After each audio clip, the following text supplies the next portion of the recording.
Olá, meu nome é Leriane e hoje vamos falar sobre antropologia social. Mas antes disso, o que é antropologia social? O que estuda? Quais são as suas questões e suas aplicações na sociedade?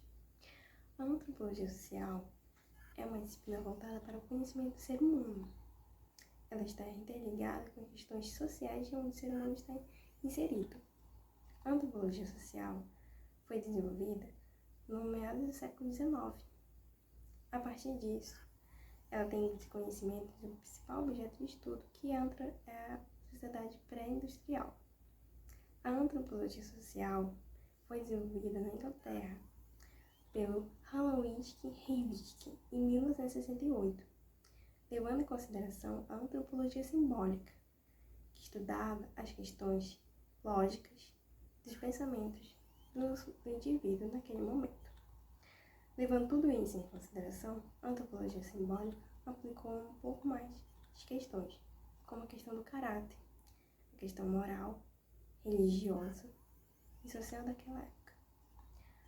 Ao longo do vídeo, vamos falar um pouco mais sobre antropologia social e suas aplicações, como a antropologia do homem na Idade Média, na Idade Antiga, na Idade Moderna e Contemporânea.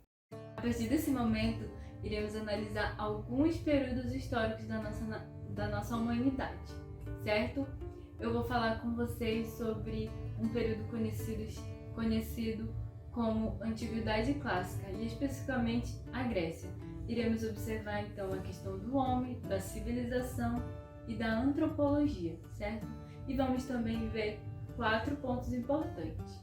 Um é a questão da religião, o outro é a questão político e o outro é a questão da educação e, por último, a questão cultural daquela civilização, certo? O ponto da religião naquela civilização é a religião chamada politeísta, que é conhecida como ter crença em vários deuses e deusas. E, além disso, eles praticavam ali grandes sacrifícios e também grandes oferendas para esses deuses.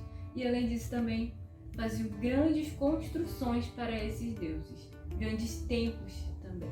E o ponto político, a gente vai ter, dependendo da região, poderes como a aristocracia, a diarquia e a democracia, e entre outros, é claro. E a gente também pode falar um pouco sobre os sistemas de classe ali, onde o homem ele tinha vários tipos de poderes, no caso como o direito de votar e de ir e vir.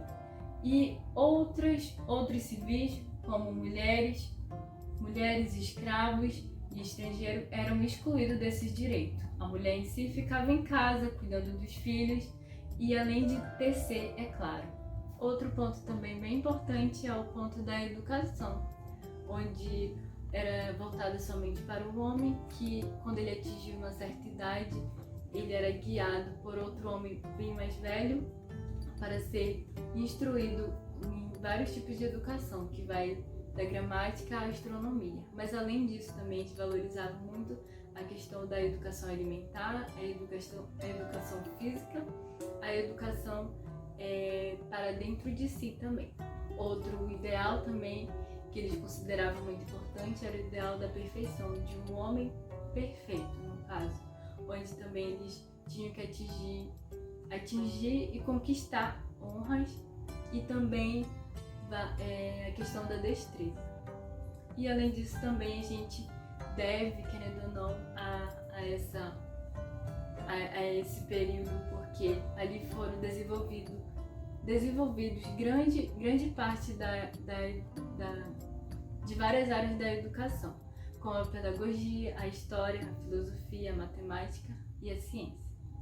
Um ponto também bem legal de se falar é a questão cultural ali naquela civilização, porque a gente vai ver várias questões como a unidade cultural. E por que existia essa unidade cultural?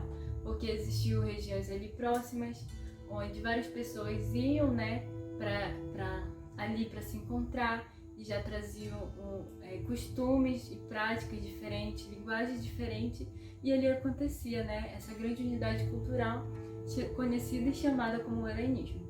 E outra questão cultural também que nós conhecemos bem, que é a questão dos Jogos Olímpicos, isso mesmo. Só que, claro, bem diferente, né, do que conhecemos hoje em dia. Os Jogos Olímpicos, nesse período, era algo para chamar a atenção dos deuses, e principalmente o deus dos deuses chamados Zeus. E por fim, assim eu concluo a minha contribuição, colocando para vocês a importância da antropologia, que é para a nossa sociedade, para entender mais o ser humano e também a nossa própria história. Boa noite, meu nome é Raimundo. Eu fiquei responsável pela antropologia social na Idade Média. A sociedade nessa época é meio complexa, por isso ela foi dividida em partes.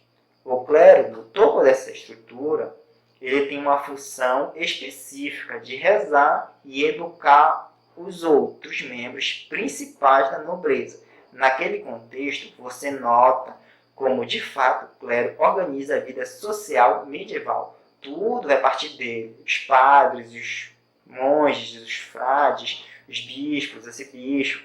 A estrutura dentro do próprio clero, ela também é complexa. Por isso, você tem o alto clero e o baixo clero. São organizações internas dessa hierarquia da própria Igreja Católica. Então, você nota que realmente é uma sociedade complexa. Inclusive, dentro da própria estrutura social, agora, abaixo do clero, temos a nobreza. O nobre, ele tem uma função. Ele batalha, ele guerreia, ele protege o feudo. Essa coisa de pessoas pobres, isso é uma característica moderna e contemporânea. Isso não é uma característica medieval, porque abaixo da nobre está o camponês. O camponês não pode participar dessas questões militares. Essa é uma sociedade extremamente rígida e com pouca mobilidade social. Ou seja, ascender ou decrescer socialmente não é uma característica do período medieval. Ou seja, essa posição social ela é determinada pelo nascimento e não pelo acúmulo de bens materiais, ou seja, pelas riquezas. Eu posso ter um camponês que trabalha muito e acumula riquezas, enfim, mas ele não vai se elevar na classe social. Mas porque o camponês acumula o capital, ele não vai sair dessa condição. O nobre, por sua vez, pode perder terras, perder riquezas, mas ele não vai perder sua condição de nobre. Ele pode perder tudo, mas a família a qual ele pertence, ou seja, o sobrenome, vai pertencer a ele por todo sempre. E por isso, você nota que o sobrenome é importante na Europa, até hoje, pois o sobrenome de muitos jogadores na Europa é estampado na camisa de trás.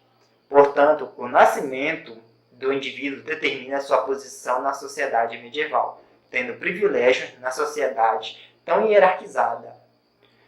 E o principal que vive nessa hierarquia, que controla principalmente ela, é o clero, pois ele controla a educação e pela educação ele controla a própria sociedade. Olá, então agora nós vamos falar sobre a Idade Moderna.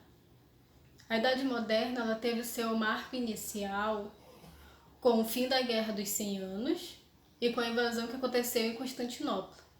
Foi nesse período que surgiu a figura do rei, o poder absoluto concentrado nas mãos dele. Vocês já ouviram falar no absolutismo? Então, a política, o poder naquela época, as riquezas, estavam concentradas na mão desse indivíduo. Foi nesse período também que aconteceram as descobertas, as colonizações, como por exemplo a que aconteceu aqui no Brasil, que foi a colonização portuguesa.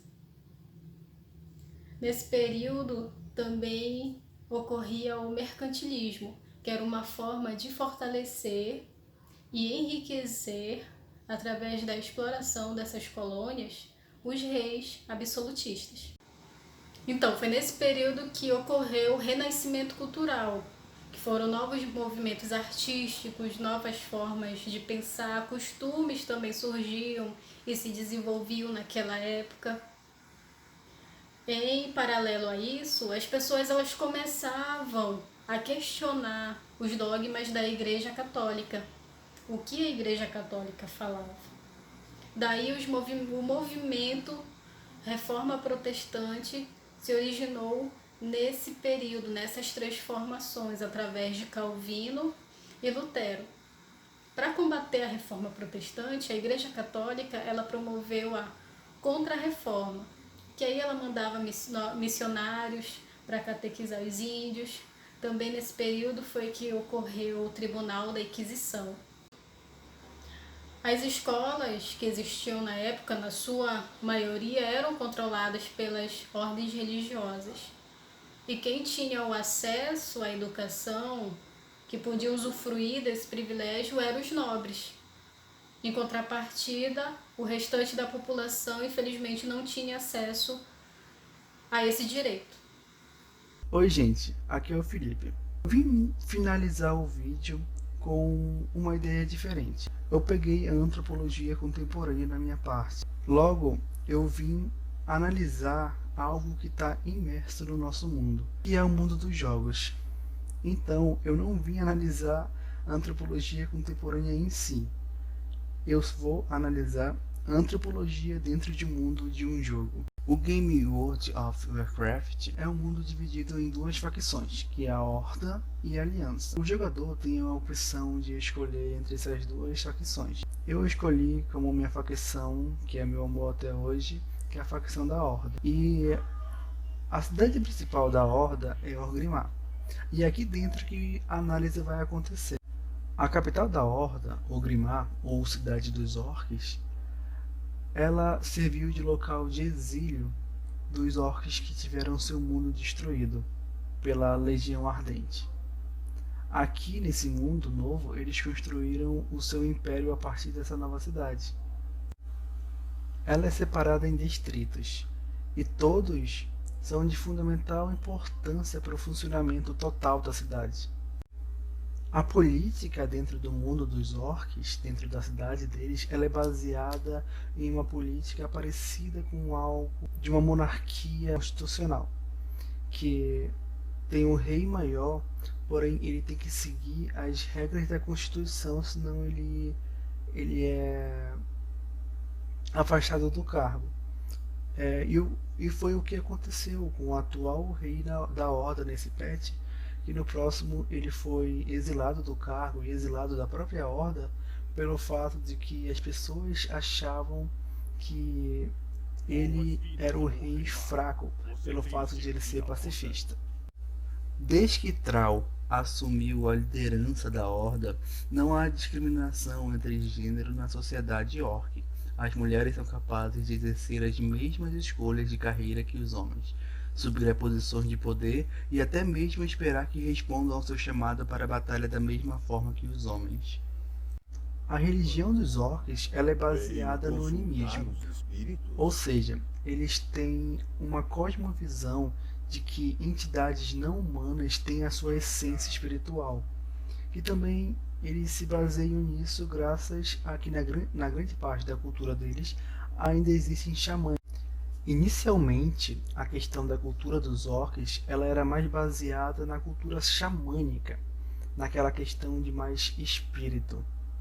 A partir do momento que os orcs sofreram uma corrupção, a partir de uma traição, eles começaram a ter uma cultura mais diferenciada, ficou uma cultura mais rígida e ligada àqueles pensamentos espartanos ou pensamentos da Pandeia. Aqui eu finalizo a minha fala. Eu espero que vocês tenham entendido pelo menos 1% do que eu disse. Eu não me aprofundo mais na história por causa do tempo que nós temos, o limite, não é mesmo? Tchau, gente.